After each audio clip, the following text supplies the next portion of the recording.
안녕하세요. 금나치마입니다. 요즘 저희에게 담보대출, 아파트 담보대출 문의를 주시는 분들한테는 굉장히 좀 힘이 듭니다. 그 이유가 물론 신규로 후순위로 좀 받고 싶은데 아니면 선순위로 받고 싶은데 이런 문의도 있긴 하지만 거의 대부분은 이전에 이미 후순위로 다 이용을 하셔가지고 이걸 대안을 하면서 추가로 가능하나요? 아니면 대안이 가능하나요? 이런 식으로 문의를 많이 주시는데 이게 왜 힘들고 어렵냐면 이렇게 문의 주신 분들 대부분이 이전에 아파트 시세가 이렇게 올랐을 때 재작년 그때 이렇게 올랐을 때 대출을 받으신 분들이 대부분이라는 거예요. 그 당시에는 아파트 시세 최대 90%, 어떤 데는 100%까지도 가능하다라는 그런 금융사도 있었거든요. 실질적으로 100% 나간 적은 거의 없지만 95%도 나가고 그랬었어요. 그런데 그렇게 대출 받으신 분들이 지금 대안 문의를 주시면 어떻게 되느냐? 아파트 시세가 대출 금액보다 더 낮아버려요. 그러니 대안이 될 수가 없죠.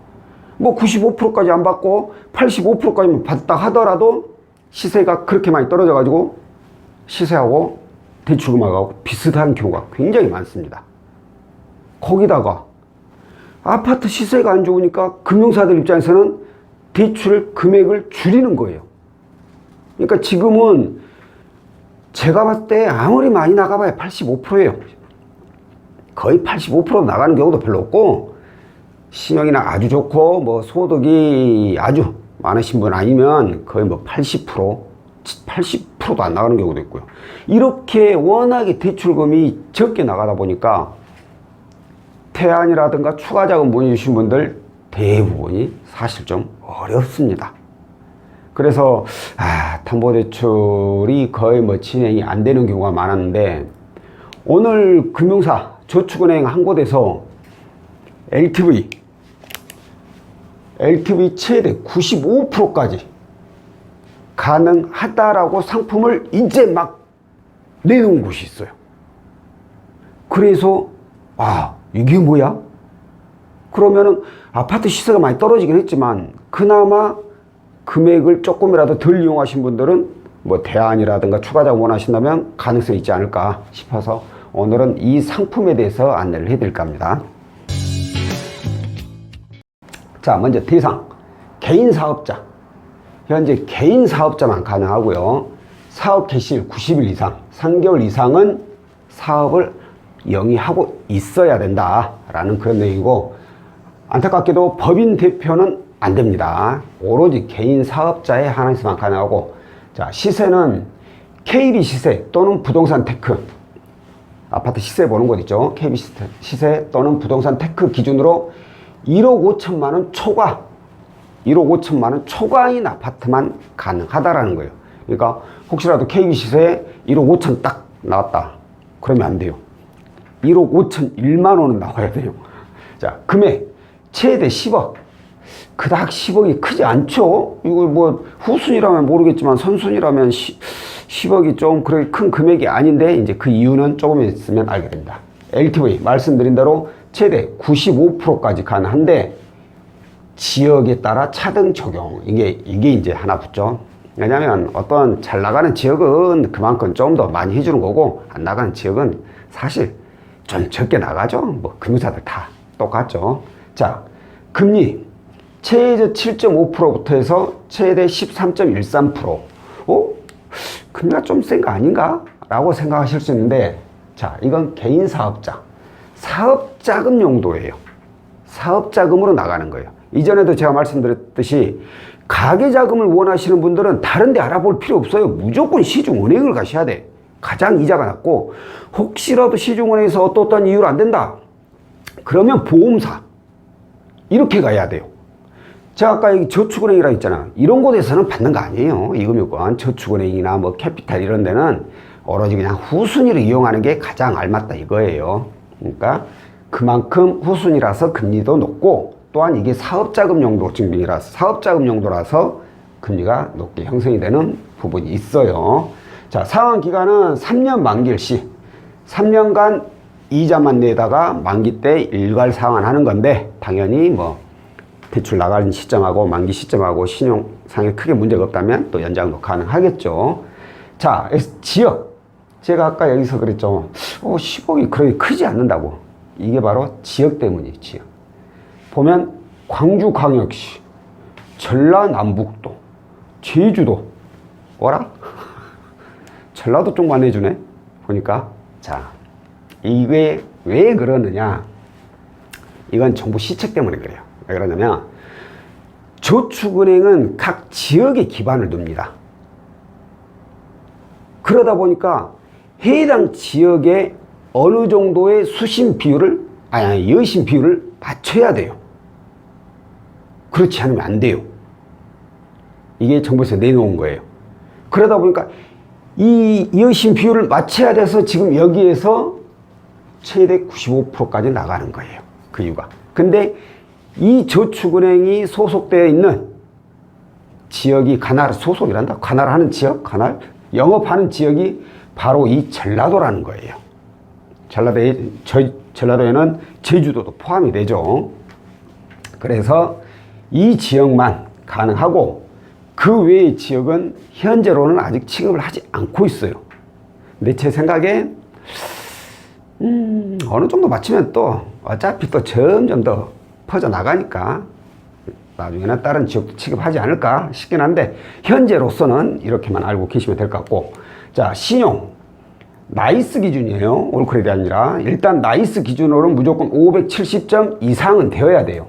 570점이면 솔직히 굉장히 낮은 점수거든요. 예전 등급으로 따지면 거의 8등급인데 8등급은 사실 대출이 안 나가는 경우가 많아요. 근데 보면 내부 기준 충족 시 점수가 낮아도 내부 기준에 부합이 된다. 그럼 나가는 거고, 이보다 아닌 말로 점수가 더 좋아도 내부 기준에 안 맞아버리면 안 된다 이거죠. 그러니까 이거 참고하시면 되고.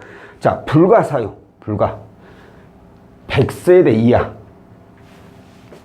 100세대, 그러니까 보통 이제 나홀로 아파트라고 많이 부르죠.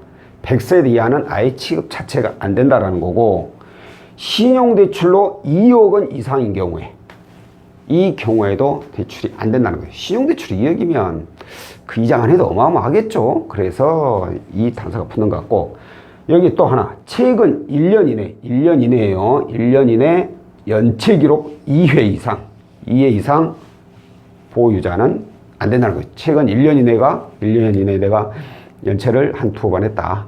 그러면 안 된다는 거고. 자, 가계자금 대안 불가능. 가계자금 대안. 제가 아까도 말씀드렸죠. 이건 사업자금이라고. 사업자금. 자, 어떤 분들이 이렇게 물어봐요. 본인들이 후순위로 대출을 받았어. 대부업에서 받았어. 근데 그걸 또. 근데 이것 좀 대안이 될까요? 라고 해서 알아보니까 가계자금이야. 근데 이 대출 상품은 사업자금 용도로 나가는 거거든요. 그러면 가계자금은 대안이 안 됩니다. 마찬가지로 가계자금으로 사업자금을 또 대안할 수 없어요. 이렇게 서로 다른 용도의 용도로 나간 대출금은 대안이 안 돼요. 사업자금, 가계자금은 가계자금인 경우에만 대안이 가능해요. 그러다 보니까 가계자금 용도로 나간 거, 특히나 이렇게 후순위로 대부업 이용하신 분들이 있어요.